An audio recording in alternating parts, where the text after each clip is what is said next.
Want to really annoy your opponent? Go for the teep. The teep is a front kick that is a bit of snapping motion. So it's not a full force front kick, but it's a snapping motion where you try to control distance, making sure that your opponent doesn't come closer to you, or you use it to distract them for a subsequent technique. So a teep looks really easy, but doing them properly requires some practice. You can do front teeps and rear teeps. So a front teep is really useful for controlling your opponent reactively. If they come at you really quickly, make sure that they stay there. A rear teep can be an element of surprise, where you use it just to follow up with other techniques. Now, doing a teep involves some steps. First and foremost, you need to make sure that it's fast.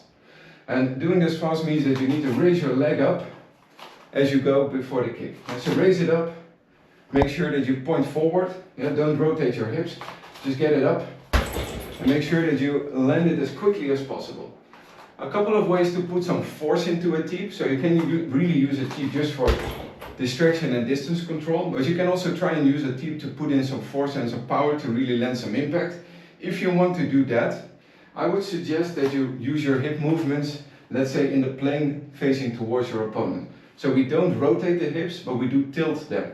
And that means that when we are going to land a teep, you slightly move your body forward before you come, and then as you make the kick, you tilt your body backwards from the hips. And so that means you are going to tilt forward and then backward as you come in. This will also give you the option of landing a teep far higher just by moving your body back. You are going to create a lever that allows you to make a kick higher than you would when you normally just do a teep. If you do teeps strategically for distance control, I would say you aim for the belly and the lower chest. If you want to land them higher, let's say around the upper chest, maybe against the head, then it is more of a power play. So then you really want to put in this rotational force. Yeah, so doing teeps, just to show a couple.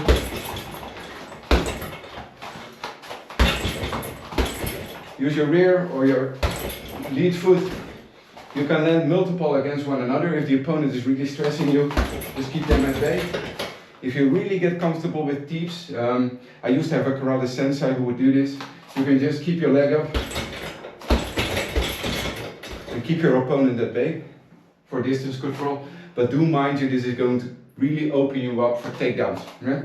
So if you do this, somebody can just come down below and sweep you or take you down. So be sure that you really control the technique properly. So that's how you do a teep. Use it for distance control, use it to maneuver your opponent, or to surprise them for your subsequent techniques.